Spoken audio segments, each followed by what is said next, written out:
আমার দিদিকে ওরা সত্যি সত্যি ওরা জড়িয়ে জড়িয়ে মেরে দিয়েছে, ওরা বাঁচতে দিল না আমার দিদিকে। টাকা পয়সার জন্য বারবার মারধর অত্যাচার চলতো। গৃহবধূকে চড়িয়ে খুন করার অভিযোগ করলো স্বামী ও শ্বশুরবাড়ির লোকজনের বিরুদ্ধে। গ্রেপ্তার স্বামী ও শ্বশুর। টাকা পয়সার জন্য বারবার মারধর অত্যাচার হামেশাই চলতো।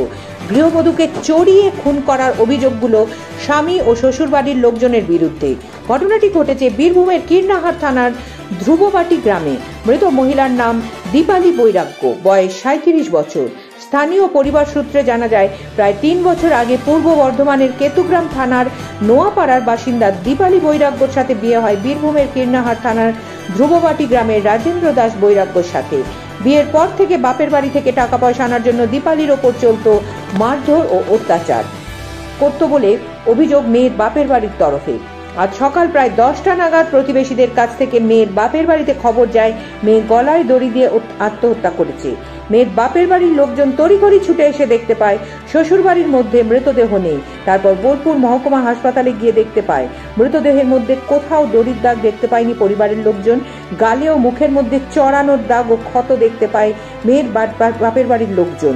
তারপর গৃহবধূর মৃতদেহটি ময়না তদন্ত করে নিয়ে এসে কীর্ণাহার থানায় এসে খুন করা হয়েছে বলে স্বামী সহ শ্বশুর বাড়ির 8 জনের বিরুদ্ধে খুনের অভিযোগ দায়ের করা হয় মেয়ের বাপের বাড়ির তরফে। এই ঘটনায় স্বামী সহ অভিযুক্তদের শাস্তির দাবি জানাচ্ছে মৃতের পরিবার। পুলিশ ইতিমধ্যেই স্বামী সহ মৃতের শ্বশুরকে গ্রেপ্তার করেছে কীর্ণাহার থানার police. Bureau report, Bolpur news. আমার দিদিকে ওরা সত্যি সত্যি ওরা জড়িয়ে জড়িয়ে মেরে দিয়েছে, ওরা বাঁচতে দিল না আমার দিদিকে। বেটাই দিনই ওকে টাকা পয়সা নিয়ে হয়তো বেশি করতো, যে আজকে এই টাকা লাগবে ব্যবসা করার জন্য, কালকে এই টাকা লাগবে ব্যবসা করার জন্য, তার জন্য টাকার খাক বেরিয়ে থাকতো।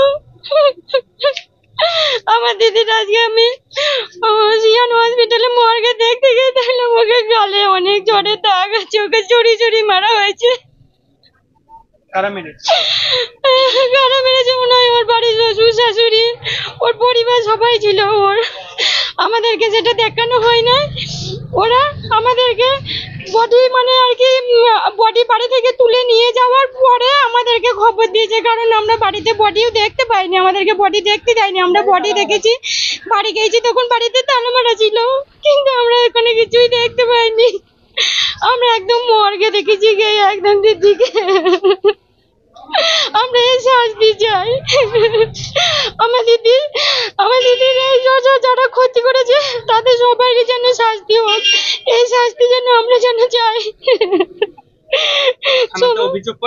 হ্যাঁ, আমার দাদা আমার দিদি ওরা অভিযোগ করেছে। এখন তো ওরা তো থানাতেই আছে, কিন্তু এখন তো পর্যন্ত বডি আমাদের কাছেই আছে, কিন্তু এখন পর্যন্ত কিছু হয়নি, ওরা থানায় আছে। হ্যাঁ, আমাদের অনুমান নয়, আমাদের অনুমান একদম শিওর, আমরা শিওর যে ওকে গালে চড়িয়ে মারা হয়েছে, একদম মানে ওকে চট দিয়েই মারা হয়েছে, চড়ি মারা হয়েছে। কারণ ওর গালে সব সমস্ত আঙুলে দাগ দেখা হয়েছে, কারণ ওর গালে কালদানি পড়ে গেছে। হ্যাঁ, দেখেছি। আমার দিদির বিয়ে হয়েছিল এই তো ধ্রুববাটি গ্রামে, কিনহারে, এই তো কিনহারের কাছেই। আমার 2-1 দিন আগে ওকে ফোন করেছিলাম, ওর আসার কথা ছিল আমাদের বাড়ি। কিছু বলেছিল তখন বলেছিল 2 দিন পরে তাদের বাড়ি যাব। অশান্তির কথা কিছু কোনোদিন মুখ থেকে প্রকাশ করে। মাঝে একবার বলেছিল আমাকে যে আমাকে তোদের ওখানে একটা দোকান দেখে দেন, আমি ওখানে সেলাই ফেলাই করবো, দিদি সেলাই মেশিনের কাজ করে।